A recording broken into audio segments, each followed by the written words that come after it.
انسان نسیان سے بنا ہے. نسیان کہتے ہیں بھول کو.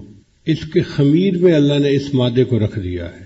چنانچہ زندگی کے اس سفر میں یہ کئی مرتبہ غلط فیصلے کر لیتا ہے، غلط ڈیسیژن لے لیتا ہے. چنانچہ سنت سے ہٹ کر اور شریعت سے ہٹ کر جو عمل کیا جائے اس کو گناہ کہتے ہیں. اور اللہ رب العزت نے حکم فرمایا کہ اے ایمان والو، تم اپنے گناہوں سے سچی توبہ کر لو. یہ توبہ بھی اللہ رب العزت کی بڑی نعمت ہے. ہندوازم میں توبہ کا تصور نہیں ہے. ان کا تصور یہ ہے کہ اگر آدمی نے اس جنم میں کوئی غلط کام کر لیا تو اس کی پاداش میں اگلے جنم میں وہ انسان کی بجائے حیوان بنے گا. اب جس نے گناہ کر لیا وہ سوچتا ہے کہ اگلے جنم میں میں نے حیوان تو بننا ہی ہے، تو پھر گناہوں سے کیوں رکے. چنانچہ ایک گناہ اس کے لیے گناہوں کے دروازے کھول دیتا ہے. عیسائیت میں وہ یہ عقیدہ رکھتے ہیں کہ امتیوں کے جتنے گناہ تھے ان کا کفارہ حضرت عیسیٰ علیہ السلام سولی پر چڑھ کر دے گئے. کیونکہ ہم مسلمان یقین رکھتے ہیں کہ اللہ نے ان کو آسمانوں پہ اٹھا لیا، لیکن عیسائی یہ سمجھتے ہیں کہ ان کو سولی پر چڑھایا گیا اور ان کا سولی پر چڑھنا امتیوں کے گناہوں کا کفارہ بن گیا. لہذا عیسائیوں میں بھی جب کوئی خلاف شرع کام کرتا ہے ان کی اپنی شریعت کے، یا جس کو وہ گناہ کرتا ہے تو اس کو صرف اپنے پوپ کے پاس جا کر بتانا ہوتا ہے کہ جو مجھ سے یہ گناہ ہوا، یہ گناہ ہوا، یہ گناہ ہوا. چنانچہ وہ بھی توبہ ایک ظاہرداری رہتی ہے. دین اسلام اتنا کامل دین ہے کہ نبی علیہ السلام نے ارشاد فرمایا الندم توبۃ. جب کوئی بندہ گناہ کر بیٹھے اور اس کے دل میں یہ احساس ہو کہ میں نے برا کیا، میں نے اچھا نہیں کیا، مجھے ایسا نہیں کرنا چاہیے تھا، میں آئندہ ایسا نہیں کروں گا، تو یہ ندامت کی کیفیت اس کی توبہ کہلاتی. چنانچہ توبہ کرنے والا انسان سب سے پہلے تو دل میں ندامت محسوس کرے، دوسرا زبان سے استغفار بھی کرے. زبان سے بھی اللہ کے سامنے کہے کہ اے اللہ مجھ سے گناہ ہو گیا اور میں آپ سے معافی مانگتا ہوں، آپ میرے گناہ کو معاف کر دیجئے. یہ ایسا ہی ہے کہ جیسے چھوٹے چھوٹے بچے ایک دوسرے سے بات کرتے ہوئے کوئی غلطی کر جاتے ہیں تو سوری کہہ دیتے ہیں. ہم نے یہ دیکھا ہے کہ سوری کہنے سے دوسرا بچہ اس کو معاف کر دیتا ہے. تو اگر چھوٹے چھوٹے بچوں میں سوری کا لفظ بولنے سے بچے ایک دوسرے کو معاف کر دیتے ہیں تو اللہ تعالیٰ ہے. جب کوئی بندہ گناہ کر بیٹھتا ہے اور اللہ کی بارگاہ میں آ کر دل سے نادم ہوتا ہے اور زبان سے اعتراف کرتا ہے کہ اللہ میں گناہ کر بیٹھا، اللہ تعالیٰ بھی اس بندے کے گناہوں کو معاف فرما دیتے ہیں. چنانچہ حدیث مبارکہ ہے اللہ تعالیٰ اور اس کے رسول صلی اللہ علیہ وسلم اس شخص پر رحمت بھیجتے ہیں جو اپنے گناہوں کا اعتراف کر لے. اب یہ بندے اور اللہ کا معاملہ ہے. اگر اس نے گناہ چھپ کر کیا تھا تو چھپ کے اللہ کے سامنے توبہ کرے، اور اگر اس نے پبلک میں گناہ کیا تھا سب کے سامنے تو پھر سب کے سامنے توبہ کرنا ضروری ہوتی ہے. تو زبان سے توبہ کرے، دل میں ندامت محسوس کرے اور ایک عہد کرے کہ یا اللہ آج کے بعد میں یہ دوبارہ گناہ نہیں کروں گا. یہاں پر شیطان بندے کو دھوکہ دیتا ہے، کہتا ہے تو اس گناہ سے بچ ہی نہیں سکتا، چھوڑ ہی نہیں سکتا. بھئی میں نہیں چھوڑ سکتا، اگر اللہ تعالیٰ چاہے وہ تو چھڑوا سکتے ہیں نا، تو نظر اپنے پہ کیوں رکھتے ہیں؟ نظر اللہ پہ رکھیں اور یہ کہیں کہ اللہ میں نے تو دل سے نیت کر لی ہے، اب آپ اس گناہ کو چھوڑنے میں میری مدد فرمائیے. تو اللہ تعالیٰ پھر توبہ پہ استقامت کے ساتھ رہنا بندے کے لیے آسان فرما دیتے ہیں. حضرت موسیٰ علیہ السلام نے ایک مرتبہ اللہ رب العزت سے پوچھا کہ یا اللہ جب کوئی بندہ نیک بندہ آپ کو یا رب کہہ کر پکارتا ہے تو آپ کیا جواب دیتے ہیں؟ اللہ تعالیٰ نے فرمایا میرے کلیم میں اپنے اس نیک بندے کو یا رب کہنے کے جواب میں لبیک کہتا ہوں. لبیک کا مطلب میں حاضر ہوں. تو موسیٰ علیہ السلام نے پوچھا اللہ جب آپ کا کوئی گناہگار بندہ جو غفلت میں پڑا ہوا ہے وہ آپ کو یا رب کہہ کر پکارتے ہیں تو پھر آپ کیا جواب دیتے ہیں؟ رب کریم نے ارشاد فرمایا میں اپنے اس گناہگار بندے کو 3 مرتبہ لبیک لبیک لبیک کہتا ہوں. یہ میرا بندہ لوٹ کے میرے پاس واپس آنا چاہتا ہے، میں اس بندے کو مایوس نہیں کرتا، اس کا واپس آنا آسان کر دیتا ہوں. توبہ کی ضرورت ہر شخص کو ہے، نیک ہو یا بد ہو. اگر کسی انسان نے گناہ کیے تو اس کو اپنے گناہوں سے توبہ کرنی چاہیے.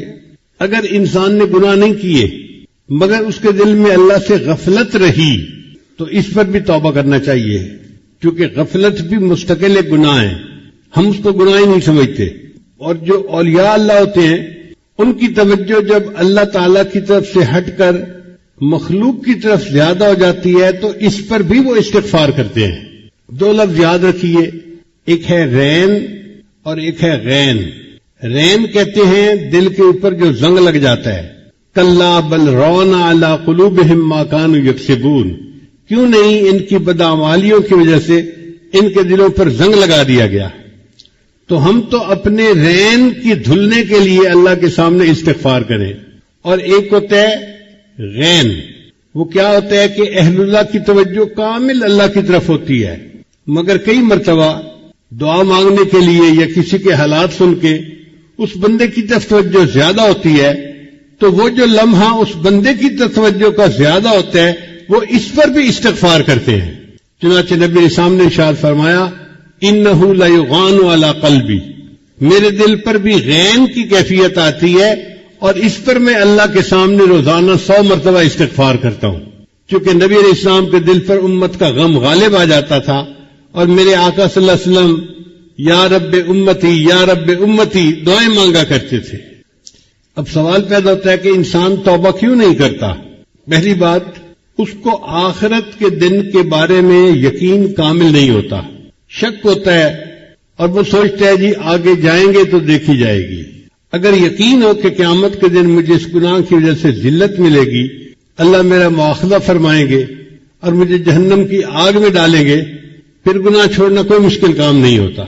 آپ دیکھیے چھوٹے چھوٹے بچوں کو یقین ہوتا ہے کہ اگر بچھو کو ہاتھ لگایا گیا تو یہ کاٹے گا اور سخت تکلیف ہوگی، سانپ کو ہاتھ لگایا گیا تو یہ کاٹے گا اور بندہ جان سے مر جائے گا۔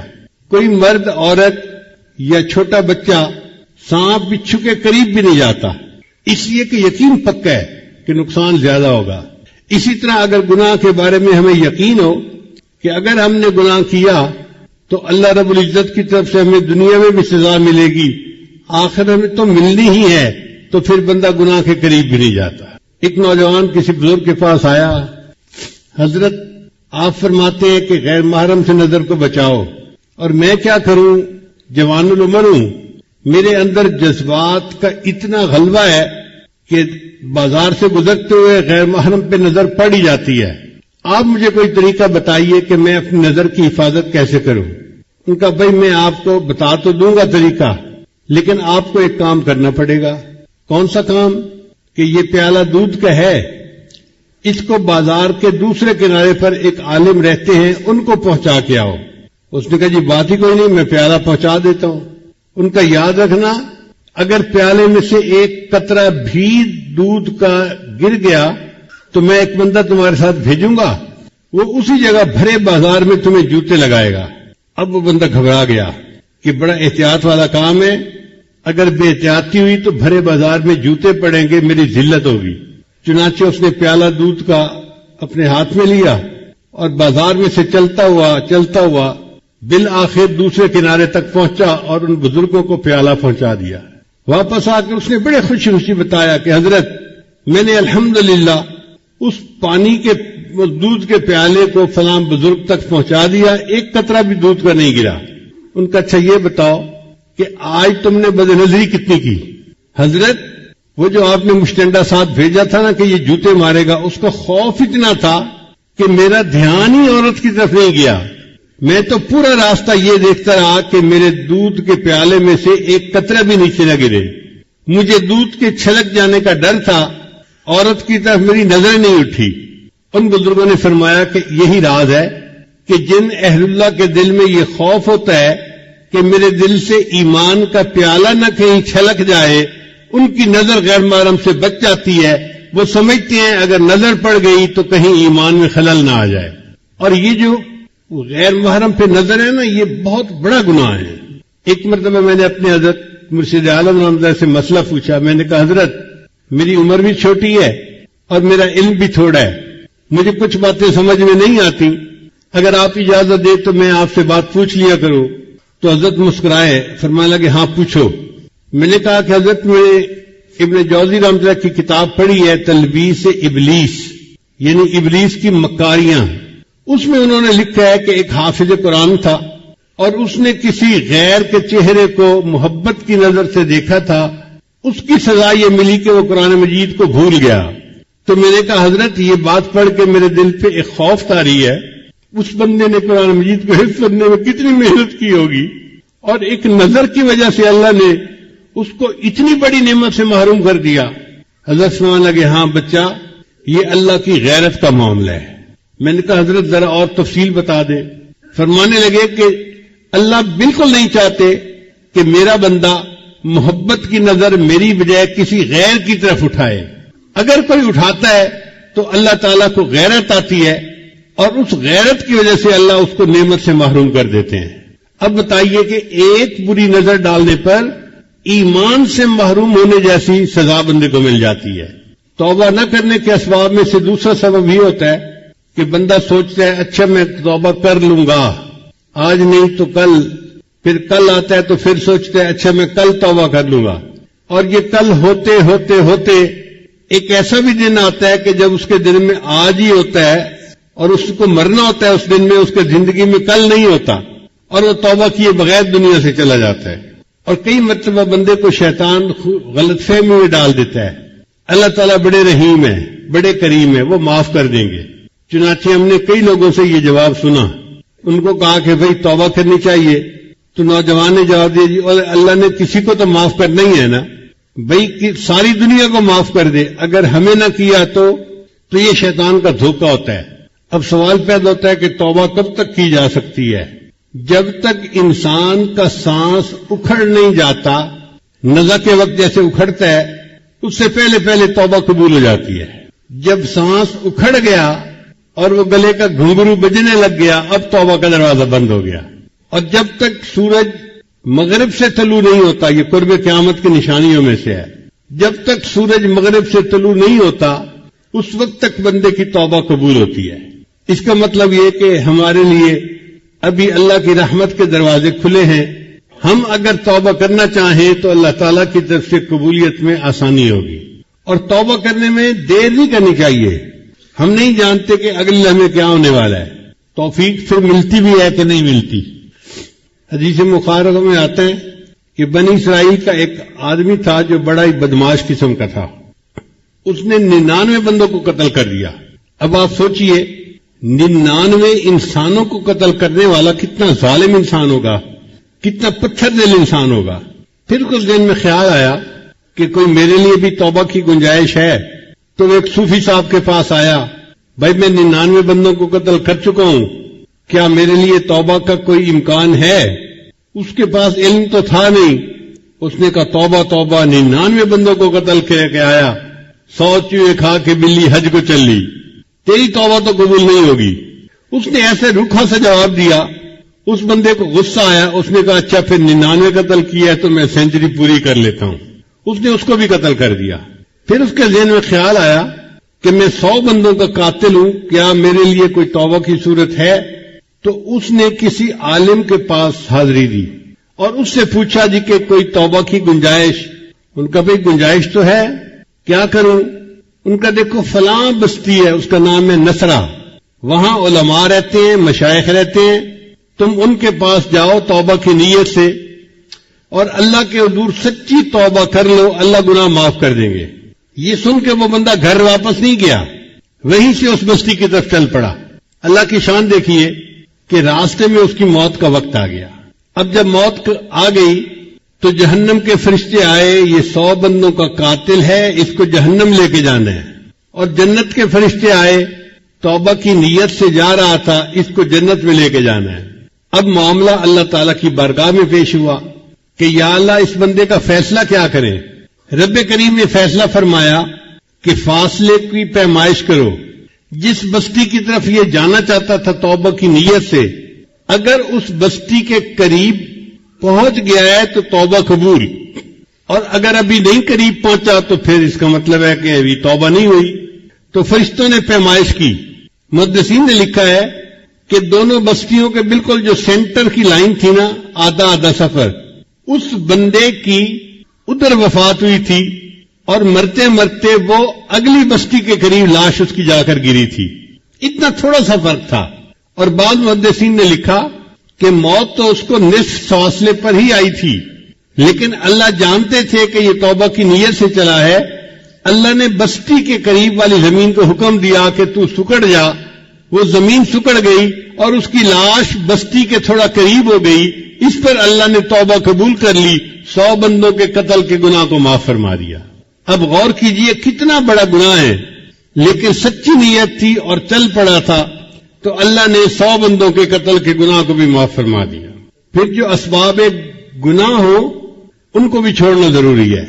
مثلا کچھ دوست ہیں جو بندے کو گناہ کی طرف کھینچتے ہیں، ان سے قطع تعلقی کرنا ضروری.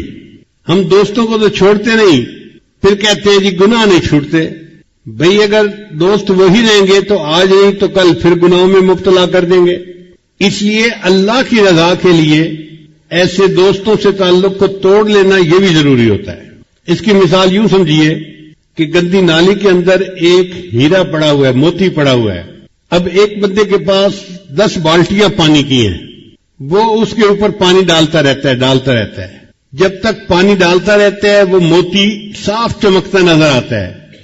جیسے ہی پانی ڈالنا بند ہوا پھر گندا پانی اس کے اوپر آ گیا اور پھر وہ موتی جو ہے وہ ناپاک ہو گیا. اگر وہ موتی اسی نالی میں رہے گا نا تو وہ پاک صاف نہیں ہو سکتا. نالی سے نکال کر اس کے اوپر ایک گلاس پانی بھی اگر ڈال دیں گے تو وہ موتی پاک صاف بن جائے گا. اسی طرح انسان جن حالات میں ہو اور گناہ کا ارتکاب کرتا ہے ان حالات سے نکلے، ان دوستوں کو چھوڑے. پھر اگر اللہ کے سامنے سچی توبہ کرے گا اللہ تعالیٰ اس کی توبہ کو قبول فرما لیں گے. حدیث مبارکہ میں آتا ہے کہ ہمارے اوپر جتنے مصائب آتے ہیں ان کی بنیادی وجہ ہمارے گناہ ہوتے ہیں. اللہ گناہوں کی وجہ سے بندے پر مصیبتیں بھیجتے ہیں. اس میں کیا حکمت ہے؟ حکمت یہ ہے کہ اللہ تعالیٰ چاہتے ہیں یہ میرا گناہ چھوڑے اور میرا بندہ میرے تک واپس آ جائے، تو اللہ اس کو مصیبتوں اور پریشانیوں کی رسیوں میں باندھ کے اپنے گھر کی طرف واپس کھینچ رہے ہوتے ہیں. ابن عطا رحمۃ اللہ لکھتے ہیں پاک ہے وہ پروردگار جو بندے کو مصیبتوں اور پریشانیوں کی رسیوں میں کھینچ کھینچ کر اپنے گھر کی طرف کھینچ رہا ہوتا ہے. آپ دیکھیں بندہ پریشان ہوگا نا تو آپ اس کو کہیں کہ جی ہر نماز کے بعد 100 مرتبہ یہ پڑھو، وہ 5 نمازیں بھی پڑھے گا اور عمل بھی کر لے گا. تو خوشیاں سلاتی ہیں اور غم جگاتے ہیں. جب حالات ٹھیک ہوتے ہیں، خوشیاں ہوتی ہیں، تو بندہ غفلت کے کاموں میں پڑ جاتا ہے. پھر اللہ تعالیٰ اس کو کچھ پریشانی اور مصیبت میں مبتلا کر دیتے ہیں تو پھر بندہ روتا دھوتا ہے، پھر اللہ کے دروازے پر آتا ہے اللہ مجھے معاف کر دے، اللہ مجھے معاف کر دے. یہ پریشانی اس کے لیے رحمت بن کے آئی تھی. ظاہر میں پریشانی تھی، حقیقت میں یہ اللہ کی رحمت تھی جس نے اس کو پکڑ کر اللہ کے دروازے کی طرف کھینچ لیا. نبی علیہ السلام نے ارشاد فرمایا التائب من الذنب کمن لا ذنب لہ، گناہوں سے توبہ کرنے والا ایسے ہو جاتا ہے جیسے اس نے وہ گناہ کیا ہی کبھی نہیں. ایک میلے کپڑے کو دھویا جائے تو دھلنے کے بعد وہ اتنا صاف ستھرا ہو جاتا ہے کہ ایسے لگتا ہے کہ یہ تو کبھی میلا ہوا ہی نہیں تھا. یہی انسان کے دل کا حال ہے کہ گناہوں کی ظلمت کی وجہ سے دل میلا ہو جاتا ہے، لیکن جب بندہ سچی توبہ کر لیتا ہے اللہ تعالیٰ اس کے دل کی ظلمت کو صاف کر دیتے ہیں. دل ایسے بن جاتا ہے جیسے اس نے کبھی گناہ کیا ہی نہیں تھا. نبی اسلام نے ارشاد فرمایا کل بنی آدم خطاؤن، جتنے بھی اولاد آدم ہیں سب کے سب خطا کار ہیں. وخیر الخطاؤن التوابین، مگر بہترین خطا کار وہ ہیں جو توبہ کرنے والے ہیں. اس کا مطلب یہ ہوا کہ خطا تو ہو جاتی ہے مگر اس کے بعد جب بندہ توبہ کر لیتا ہے تو وہ گناہ یا وہ خطا اس بندے کے بلندی درجات کا سبب بن جاتا ہے. حدیث مبارکہ میں آتا ہے ایک بندہ گناہ کرتا ہے اور اس کے سبب وہ جنت میں چلا جاتا ہے. عجیب بات، گناہ کے سبب جنت میں چلا جاتا ہے. تو اس کی شرح میں محدثین نے لکھا کہ ہاں گناہ تو وہ کر بیٹھا، اب اس کے دل میں ایک آگ لگی ہوئی ہے. کیا غلطی کر لی؟ وہ تنہائیوں میں اللہ کے سامنے روتا ہے، اللہ کو مناتا ہے. اس کا وہ رونا دھونا اور اللہ کو منانا اللہ کو پسند آ جاتا ہے اور اللہ تعالیٰ اس کے لیے جنت کا فیصلہ کر دیتے ہیں. تو جب جنت کا فیصلہ کرتے ہیں تو شیطان افسوس کرتا ہے میں اس سے یہ گناہ ہی نہ کرواتا، چونکہ اس کی وجہ سے، توبہ کی وجہ سے یہ تو جنت میں چلا گیا۔ ابراہیم ادم رحمۃ اللہ فرمایا کرتے تھے اللہ تعالیٰ نے 3 کو 3 چیزوں میں چھپا رکھا ہے، اپنی رضامندی کو نیکی میں چھپا رکھا ہے، اس لیے سالک کو چاہیے کہ وہ نیکی کو چھوٹا نہ سمجھے، کیا پتہ اسی نیکی میں اللہ کی رضا چھپی ہوئی ہو اور بندے کو اللہ کی رضا نصیب ہونی ہو۔ کئی دفعہ ہوتے ہیں نا جی، نماز پڑھ لی، نفل چھوڑ دیے، بھئی کیا پتہ انہی نفلوں میں اللہ نے اپنی رضا کو چھپایا ہوا ہو، ہم اگر وہ نفل پڑھ لیں گے اللہ ہم سے راضی ہو جائیں گے۔ اللہ تعالیٰ نے اپنی ناراضگی کو گناہ میں چھپایا ہوا ہے، چنانچہ گناہ کو چھوٹا نہ سمجھے، کیا پتہ جس گناہ کا ارتکاب ہم کر رہے ہیں اسی کی وجہ سے اللہ نے ہم سے ناراض ہونا ہو، پھر کیا بنے گا۔ اور تیسرا، اللہ تعالیٰ نے ولایت کو اپنے بندوں میں چھپا رکھا ہے، اس لیے آپ کسی بندے کو حقیر نہ سمجھیں، کیا پتہ جس کو آپ حقارت کی نظر سے دیکھ رہے ہیں وہ اللہ کا ولی ہو اور اللہ کے ہاں اس کا اونچا مرتبہ ہو۔ حضرت مولانا مکی حجازی دامت برکاتہ میں ایک واقعہ سنانے لگے کہ ایک بندہ تھا جو حرم شریف کے باہر بیٹھا ہوتا تھا، آنے جانے والے اس کو پیسے دیتے تھے، وہ نہیں لیتا تھا، کوئی 100 ریال دیتا، کوئی 50 دیتا، کوئی 500 دیتا، تو جو اس کو پیسے دیتا وہ پیسے پھینک دیتا تھا اس کی طرف، مجھے نہیں چاہیے، اور بیٹھا ہر وقت وہیں ہوتا تھا۔ تو اکثر لوگ سمجھتے تھے کہ یہ پاگل ہے، یہ دیوانہ ہے، بیمار ہے، کہ اس کو احساس ہی نہیں کسی چیز کا، کھانے پینے کا، اور یہ ہر وقت اسی جگہ بیٹھا ہوا ہے۔ کبھی کبھی وہ حرم کے اندر جماعت کے ساتھ نماز پڑھتا بھی نظر آتا تھا۔ حضرت فرماتے ہیں کہ میں ایک مرتبہ جا رہا تھا حرم میں، تو ایک مولانا صاحب میرے مہمان آئے ہوئے تھے، میں نے انہیں بتایا کہ یہ ایک مجذوب سا بندہ ہے، یہیں بیٹھا رہتا ہے، پیسے نہیں مانگتا، کوئی دینا بھی چاہے تو پیسے اٹھا کے واپس پھینک دیتا ہے۔ تو مولانا صاحب کہنے لگے حضرت 10-20 کو تو اس نے پھینکا نہیں ہے، میں دیتا ہوں نا اسے 1000 ریال یا 2000 ریال، دیکھتا ہوں کیسے پھینکتا ہے۔ تو مولانا نے اپنی جیب سے 1000 یا 2000 ریال نکالے اور اس مجذوب کے قریب گئے اور مجذوب کو کہا آپ کتنے اچھے آدمی ہیں، آپ کو بھوک لگی ہوگی، یہ میں آپ کو پیسے دیتا ہوں، آپ کھانا کھا لیں۔ تو جب یہ کہا تو اس مجذوب نے آگے سے قرآن کی آیت پڑھی یقولون بافواہہم ما لیس فی قلوبہم، یہ اپنی زبانوں سے ایسی باتیں نکالتے ہیں جو ان کے دل میں نہیں ہوتی۔ تو وہ مولا کہنے لگے کہ حضرت آپ ٹھیک کہتے ہیں، یہ کوئی عام پاگل یا فقیر نہیں ہے، یہ تو کوئی پہنچا ہوا بندہ نظر آتا ہے۔ تو اللہ نے ولایت کو اپنے بندوں میں چھپا رکھا ہے، اس لیے کسی بندے کو بھی کم نظر سے نہ دیکھیں۔ ہو سکتا ہے جس کو ہم کم نظر سے دیکھ رہے ہیں وہی اللہ کا ولی ہو، اور قیامت کے دن جو بخشش ہے نا وہ بڑے بڑے اعمال پہ کوئی نہیں ہونی، جن عملوں پہ ہماری نظر بھی نہیں ہوتی، جن کو ہم چھوٹا سمجھتے ہیں، جو ہمیں یاد ہی نہیں ہوتے، وہ بخشش کا سبب بنیں گے۔ چنانچہ حدیث پاک میں آتا ہے قیامت کے دن سب سے پہلے جہنم میں ڈالنے کے لیے اللہ ایک عالم کو بلوائیں گے، میرے بندے تو کیا لایا؟ یا اللہ میں تو عالم تھا، لوگوں کو دین کی دعوت دیتا تھا، میں نے تو مدارس بنوائے، مسجدیں بنوائیں، ہزاروں شاگرد پیچھے چھوڑ کے آیا۔ اللہ فرمائیں گے ہاں تو نے یہ سارا کام اس لیے کیا کہ تجھے بڑا عالم کہا جائے، فقد قیل، تجھے دنیا میں بڑا عالم لوگوں نے کہہ دیا، میرے پاس دینے کو کچھ نہیں ہے، فرشتوں اس بندے کو لے جاؤ اور الٹا کر کے جہنم میں ڈال دو۔ یعنی کسی شرابی، زانی، قاتل، جواری کو نہیں پہلے جہنم میں ڈالا جائے گا، ایک عالم کو جس کے اندر ریا تھی۔ پھر اللہ تعالیٰ ایک سخی کو بلوائیں گے، میرے بندے کیا لایا؟ اللہ مجھے آپ نے دنیا میں بہت رزق دیا تھا، مال دیا تھا، میں غریبوں پہ خرچ کرتا تھا، میں نے مسافر خانے بنوائے، میں نے کئی غریب بچیوں کی شادی اور رخصتی کے اندر ان کے ماں باپ کی مدد کی، تو میں نے تو بڑے خیر کے کام کیے۔ اللہ فرمائیں گے ہاں تو نے یہ سب کام اس لیے کیے کہ تجھے بڑا سخی کہا جائے، لوگوں نے سخی کہہ دیا، لہذا اب میرے پاس دینے کو کچھ نہیں، فرشتوں لے جاؤ اس کو بھی اوندا کر کے جہنم میں ڈال دو۔ پھر تیسرے بندے کو لایا جائے گا، وہ شہید ہوگا، میرے بندے کیا لائے؟ اے اللہ میں نے تو آپ کے دین کی سربلندی کے لیے اپنی جان بھی قربان کر دی۔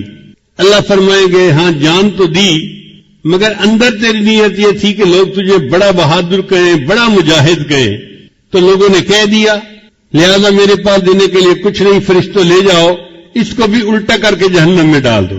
اب آپ سوچئے کہ جب اتنے علم کے باوجود بندہ جہنم میں جا رہا ہے، اتنی سخاوت کے باوجود، شہادت جیسے عمل کے باوجود بندہ جہنم میں جا رہا ہے، اس کا مطلب یہ کہ انسان جو اعمال کرتا ہے ان کے اوپر بھروسہ نہ کرے۔ اللہ کو کون سا عمل پسند آئے یہ اللہ کو معلوم ہے۔ چنانچہ بہت ساری کتابوں میں ہم نے پڑھا کہ چھوٹے چھوٹے عملوں کی وجہ سے اللہ کو بندہ پسند آ گیا اور اللہ نے بخشش فرما دی۔ امام غزالی رحمۃ اللہ وفات پا گئے، کسی نے پوچھا کہ حضرت آگے کیا بنا؟ بھئی اللہ نے میری بخشش کر دی۔ جی حضرت آپ کی بخشش تو ہونی تھی، آپ نے تو اتنی مزیدار کتابیں لکھی کہ پوری امت اس سے فائدہ پا رہی ہے۔ علماء ان کتابوں کو پڑھ کر درس دیتے ہیں اور لوگوں کو نیکی کی طرف، اللہ کی طرف بلاتے ہیں۔ امام غزالی نے فرمایا وہ کتابوں کا تو مسئلہ پیش ہی نہیں ہوا، اس سے پہلے ہی اللہ نے بخشش کر دی۔ بھئی کس عمل پہ بخشش کی؟ فرمایا ایسا عمل جو مجھے یاد ہی نہیں تھا۔ کون سا عمل؟ فرمان لگے کہ میں بیٹھا کتاب لکھ رہا تھا تو اس زمانے میں قلم دوات ہوتی تھی، سیاہی کے لیے قلم دوات میں ڈالتے تھے اور سیاہی لگا کر پھر لکھتے تھے۔ تو میں نے جب قلم دوات میں ڈالی اور باہر نکالی تو ایک مکھی جو تھی وہ اس کی ٹپ کے اوپر، نوک کے اوپر آ کر بیٹھ گئی۔ تو میں نے سوچا کہ یہ پیاسی مکھی ہوگی، یہ پیاس بجھانا چاہتی ہے، تو میں نے قلم کو 1 سیکنڈ کے لیے روک لیا، وہ مکھی اڑ گئی۔ میں نے لکھنا شروع کر دیا، میرا یہ عمل مجھے یاد ہی نہیں تھا، اللہ کو پسند آ گیا۔ میرے بندے، تو نے ایک مکھی کی پیاس کا خیال رکھا اور اپنے قلم کو تھوڑی دیر کے لیے روک لیا، میں اس پر تیرے سب گناہوں کو معاف کر دیتا ہوں۔ مجھے بہت چھوٹی عمر میں میرے والد صاحب نے ایک واقعہ سنایا۔ فرمان لگے کہ ہمارے علاقے میں ایک شیخ تھے جو ذمہ دار بھی تھے اور شیخ طریقت بھی تھے، بہت لوگ ان سے بیعت تھے۔ دیہاتوں میں ایک ایسا بھی موسم آتا ہے کہ جب چارے کی قلت ہو جاتی ہے تو جو غریب لوگ ہوتے ہیں نا، ان کے جانور بھوکے رہ جاتے ہیں، تو بعض لوگ جانوروں کو کچھ کھلاتے پلاتے نہیں، جانور بیمار کمزور ہو جاتے ہیں، اور کچھ لوگ دوسروں کا چارہ بغیر اجازت کاٹ لیتے ہیں، یعنی چارے کو چوری کر لیتے ہیں۔ فرماتے ہیں کہ وہ بزرگ جو تھے انہوں نے محسوس کیا کہ میں نے چارہ لگایا ہوا تو زیادہ سارا ہے، مگر یہ روزانہ کم ہوتا جا رہا ہے۔ اس کا مطلب یہ کہ رات میں کوئی بندہ آتا ہے، چارہ کاٹ کے لے جاتا ہے، یہ جانور چرا کے چلا جاتا ہے میرے کھیت میں۔ تو انہوں نے سوچا کہ میں رات کو پہرا دوں گا اور دیکھوں گا کون میری اجازت کے بغیر یہ کام کرتا ہے۔ ایک جگہ چھپ کر بیٹھ گئے۔ جب رات گہری ہو گئی تو انہوں نے دیکھا کہ چند بکری ہیں، وہ آئیں اور کھیت میں چرنے لگ گئی۔ ان کے پیچھے ان کا چرانے والا بھی تھا، مگر اندھیرے کی وجہ سے وہ پہچانا نہیں جا رہا تھا کہ یہ کون ہے، نظر بھی نہیں آ رہی تھی اس کی شکل۔ تو ان بزرگوں نے اس سے پوچھا کون ہو؟ تو جب انہوں نے اس سے پوچھا نا میاں کون ہو، تو اس دیہاتی لڑکے نے جواب دیا احمد ہاں، میں احمد ہوں۔ تو جب اس نے کہا نا میں احمد ہوں، تو ان اللہ والوں کے دل میں خیال آیا اس کا نام احمد ہے اور احمد تو میرے آقا صلی اللہ علیہ وسلم کا نام ہے۔ تو انہوں نے آگے سے جواب دیا احمد ہے تفیا چرا، اگر تم احمد ہو تو اپنے جانوروں کو چڑھاتے ہو، میں تمہیں منع نہیں کرتا۔ وہ بزرگ فرماتے ہیں کہ اللہ کو میرا یہ عمل پسند آ گیا کہ تم نے میرے محبوب کے نام کا اتنا اکرام کیا کہ تم نے کہا احمد ہو تو چڑھاتے رہو، میں نے تمہارے اس بات پر سب گناہوں کو معاف فرما دیا۔ تو قیامت کے دن اللہ کو کون سے عمل پسند آئیں گے کوئی نہیں جانتا۔ اس لیے جن کو ہم سمجھتے ہیں نا جی کہ بڑے کام کیے، گھنٹوں مراقبے کیے، میں نے یہ سبق سیکھا، یہ سیکھا، یہ سیکھا، اتنے لوگوں کو توبہ کروائی، پتہ نہیں یہ اعمال اللہ کے یہاں قبول ہوں گے یا نہیں ہوں گے۔ وہ عمل جس میں اخلاص تھا، کتنا ہی چھوٹا کیوں نہ ہوگا، اللہ کو وہ عمل پسند آ جائے گا۔ چنانچہ بعض لوگوں نے اپنے گناہوں سے توبہ کی اور اتنی عاجزی کے ساتھ، اتنی ندامت کے ساتھ توبہ کی کہ اللہ کو پیار آ گیا۔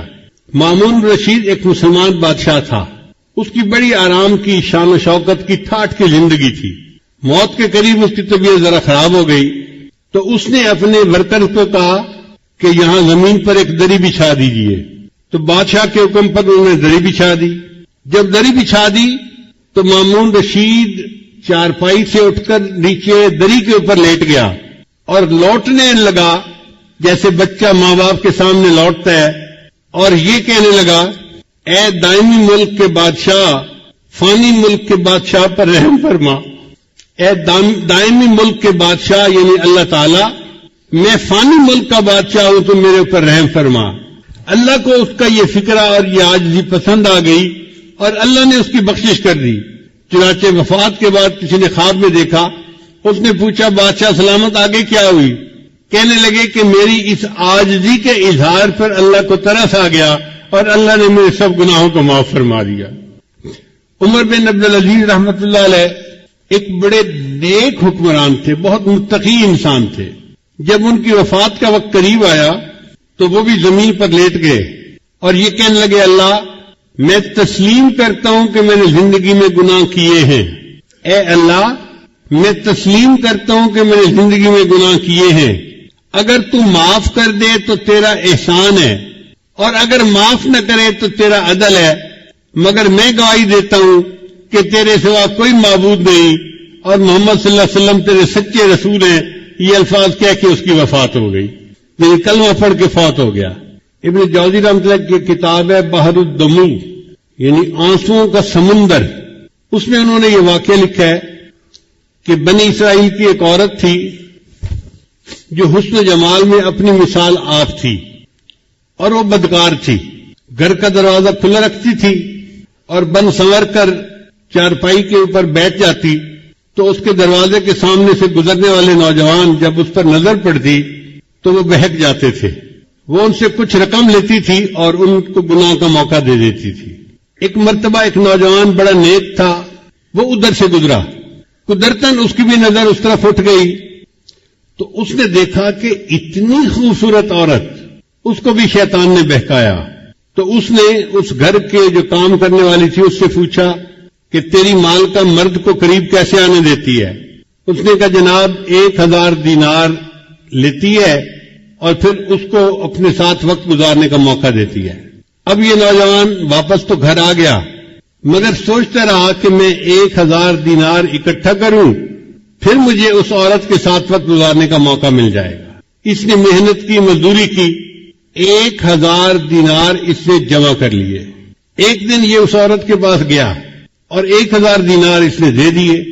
عورت نے کہا کہ ٹھیک ہے اب تم آؤ اور میرے ساتھ چارپائی پہ بیٹھ سکتے ہو۔ یہ جب اس کے ساتھ چارپائی پر بیٹھا نا تو اس کے دل پہ اللہ کا خوف غالب آ گیا کہ اب تک میں نے جو عبادت کی ہے کہیں اللہ تعالیٰ اس عبادت کو ٹھکرا نہ دے کہ تو بالآخر گناہ کا ارتکاب کر بیٹھا۔ اب عورت انتظار میں تھی کہ میں نے جب اسے بلا لیا ہے تو یہ اب اپنی خواہش پوری کرے گا، مگر وہ بندہ تو بہت ہی خاموش چپ بت بن کے بیٹھا ہوا ہے۔ تو عورت نے اس سے پوچھا کہ بھئی میں نے تو تمہیں یہاں نہیں بلایا، تم خود آئے ہو۔ اس نے کہا میں اپنے نفس کی خواہش کی وجہ سے آ تو گیا تھا لیکن جب میں یہاں چارپائی پر آ کر بیٹھا ہوں نا تو میرے اوپر اللہ کا خوف غالب آ گیا اور میں نے ارادہ ترک کر دیا میں تیرے ساتھ گناہ نہیں کروں گا، اور جو 1000 دینار میں نے دیے ہیں وہ بھی تیرے ہی، میں تجھ سے واپس نہیں لیتا اور میں اپنے گھر جا رہا ہوں۔ یہ کہہ کے وہ نوجوان گناہ کیے بغیر اٹھا اور اپنے گھر کی طرف چل پڑا۔ عورت نے اس سے جاتے جاتے پوچھ لیا کہ تم کس گاؤں کے رہنے والے ہو؟ اس نے گاؤں کا نام بتا دیا۔ چند دن گزرے تو اس عورت کے دل میں خیال آیا کہ یہ ایسا نوجوان ہے جس نے پہلے کبھی گناہ نہیں کیا، پہلا گناہ کرنا تھا اور اس پر اتنا خوف غالب آ گیا، اور میں تو روز گناہ کرتی ہوں اور میں توبہ نہیں کرتی، تو مجھے بھی اللہ سے ڈرنا چاہیے۔ چنانچہ اس نے نیت کر لی کہ میں بھی آج کے بعد یہ بدکاری والے گناہ کو چھوڑ دیتی ہوں۔ چند دن گزرے تو اس کا بھی زندگی گزارنا مشکل بن گیا۔ جیسے عورت مرد کی ضرورت ہے، مرد عورت کی ضرورت ہے۔ اس عورت نے سوچا کہ میں اسی نوجوان کا پتہ کرتی ہوں اور اگر وہ ہے تو میں اس کے ساتھ نکاح کر کے نیکی کی زندگی گزارتی ہوں۔ چنانچہ یہ عورت اس کے گاؤں میں گئی اور اس بندے کا نام پوچھا، انہوں نے گھر بتا دیا کہ فلاں جگہ گھر ہے۔ یہ عورت آئی اور اس نے اس کے گھر کا دروازہ کھٹکھٹایا۔ جب گھر کا دروازہ کھٹکھٹایا تو اللہ کی شان، وہی نیک نوجوان دروازہ کھول کر باہر نکلا پوچھنے کے لیے کہ کون ہے۔ جب نوجوان کی اس عورت پر نظر پڑ گئی تو وہ تو حیران ہو گیا کہ جس گناہ سے بچ کے میں گھر آیا تھا اب وہ عورت تو میرے دروازے پر چل کر آ کر کھڑی ہو گئی. تو اس نے ایک زور کی آہ بھری اور وہ گرا اور فوت ہو گیا. عورت کو بڑا افسوس ہوا. یہ چند دن وہیں رہی. پھر اس نے لوگوں کو بتایا تھا کہ میں تو بھئی اس کے ساتھ نکاح کے ارادے سے آئی تھی اور میں نیکی کی زندگی گزارنا چاہتی تھی. گھر والوں کو اس عورت سے ہمدردی ہوئی تو انہوں نے عورت کو کہا کہ وہ بندہ تو فوت ہو گیا مگر اس کا ایک اور بھائی ہے ابھی شادی شدہ نہیں ہے, وہ شادی کرنا چاہتا ہے. اگر تم چاہو تو ہم اس کے بھائی سے تمہارا نکاح کر دیتے ہیں. تو وہ عورت کہنے لگی بہت اچھا. چنانچہ اس عورت کا اس کے بھائی سے نکاح ہو گیا. کتابوں میں لکھا ہے اللہ نے اس عورت کی توبہ کو ایسے قبول کیا کہ اس کو اللہ نے 7 بیٹے دیے اور سب بیٹے اپنے اپنے وقت کے اولیاء بنے. بد کردار عورت تھی, سچی توبہ کر کے 7 اولیاء کی ماں بنی. قیامت کے دن اللہ کے سامنے سرخرو ہوگی. بنی اسرائیل کا ایک نوجوان تھا جو بہت گناہ کی زندگی گزار رہا تھا. حضرت موسیٰ علیہ السلام کے پاس آیا, حضرت میں اتنا گناہگار, اب میرے لیے کیا صورت ہو سکتی ہے؟ تو موسیٰ علیہ السلام نے فرمایا بھئی توبہ کر لو, اللہ تعالیٰ معاف کر دیں گے, اور اگر توبہ نہیں کرو گے تو گناہ معاف نہیں ہوں گے, جہنم جاؤ گے. موسیٰ علیہ السلام کی طبیعت ذرا جلال والی تھی. جب انہوں نے تھوڑا ڈانٹ ڈپٹ کر دی تو یہ نوجوان گھبرا گیا. کہتے ہیں کہ یہ جنگل میں چلا گیا اور وہاں جا کے اس نے اللہ کے سامنے بڑی دعا مانگی, اللہ میری توبہ کو قبول کر لے, اللہ میرے گناہوں کو معاف کر دے. اب دعا مانگتے مانگتے اس نے ایک اور بھی دعا مانگی, یا اللہ اگر میرے گناہ اتنے ہو گئے ہیں کہ تیری رحمت ان کو معاف نہیں کرنا چاہتی اور آپ مجھے جہنم بھیجنا چاہتے ہیں تو اے اللہ باقی جو میری قوم ہے نا ان کے گناہ بھی میرے سر پہ ڈال دے تاکہ میں اکیلا جہنم چلا جاؤں, باقی تو جنت میں چلے جائیں. اس نوجوان کی یہ بات اللہ کو پسند آ گئی اور اللہ نے موسیٰ علیہ السلام کی طرف وحی نازل فرمائی کہ وہ جو نوجوان آپ سے بات پوچھنے آیا تھا اس کو ڈھونڈیے اور اس کو بتلا دیجئے کہ تمہارے رب نے تمہارے سب گناہوں کو معاف فرما دیا. ایک آدمی شرابی کبابی تھا, فوت ہوا تو کسی نے خواب میں دیکھا. اس نے کہا بتاؤ کیا بنا؟ کہنے لگا اللہ نے بخشش کر دی. اس نے کہا تیری بخشش ہو گئی, تو شرابی کبابی موت تک اپنی بری حرکتوں پہ قائم رہا تو تیری مغفرت کیسے ہو گئی؟ کہنے لگا میں برا تو تھا لیکن جب میری موت کا وقت قریب آیا, یعنی مجھے نزع کی کیفیت ہوتی ہے تو بندے کو پتہ چل جاتا ہے کہ اب میرا جانے کا وقت قریب آ گیا, تو کہتا ہے کہ اس وقت میں زمین پہ لیٹ گیا اور میں نے اللہ سے یہ دعا کی, اے دنیا اور آخرت کے مالک اس شخص پر رحم فرما جس کے پاس نہ دنیا ہے نہ آخرت ہے. اے دنیا اور آخرت کے مالک اس شخص پر رحم فرما جس کے پاس نہ دنیا ہے نہ آخرت ہے. میرا یہ عاجزی کے الفاظ کہنا اللہ کو اتنا پسند آیا, اللہ نے سب گناہوں کو معاف کر دیا. چنانچہ ایک خاتون نبی علیہ السلام کے پاس آئی, اے اللہ کے حبیب صلی اللہ علیہ وسلم مجھ سے بڑا گناہ سرزد ہو گیا. نبی علیہ السلام نے چہرہ انور دوسری طرف کر لیا. وہ ادھر سے آ کر اس نے پھر یہی بات کی. نبی علیہ السلام نے چہرہ انور پھر اور طرف کر لیا. اس نے پھر آ کر یہی بات کہی. پھر نبی علیہ السلام چہرہ انور چوتھی طرف کر لیا. اس نے پھر آ کر یہی بات کا اقرار کیا کہ مجھ سے بڑا گناہ سرزد ہو گیا ہے. اصل میں نبی علیہ السلام اس سے 4 مرتبہ کہلوانا چاہتے تھے. اگر ایک دفعہ کہتی تو کام معاف ہو جاتا. اب چونکہ اس نے 4 مرتبہ گواہی دے دی تھی تو نبی علیہ السلام نے فرمایا کہ تجھے کوئی شک ہو گیا ہوگا, وہم ہو گیا ہوگا. اس نے کہا اللہ کے نبی صلی اللہ علیہ وسلم وہم والی کوئی بات نہیں, میں نے بڑا گناہ کیا اور اس وقت بچہ میرے پیٹ میں پل رہا ہے, میں بچے کی ماں بننے والی ہوں, کوئی شک والی بات نہیں ہے. تو نبی علیہ السلام نے فرمایا اچھا جب تک بچے کی ولادت نہیں ہو جاتی تم جاؤ, جب ولادت ہو جائے پھر میرے پاس آنا. یہ عورت اپنے گھر واپس چلی گئی. آپ غور کریں اس عورت کے سر پہ پولیس مسلط نہیں تھی, یہ کہیں جیل کے کمرے میں بند نہیں تھی, یہ اپنے گھر میں تھی. اگر یہ چاہتی وہاں سے کہیں چلی جاؤں دور تو یہ اپنے ہسبینڈ کے ساتھ کسی اور بستی میں جا کے رہ جاتی, مگر یہ بھاگی نہیں اور اپنی بات سے پیچھے بھی نہیں ہٹی.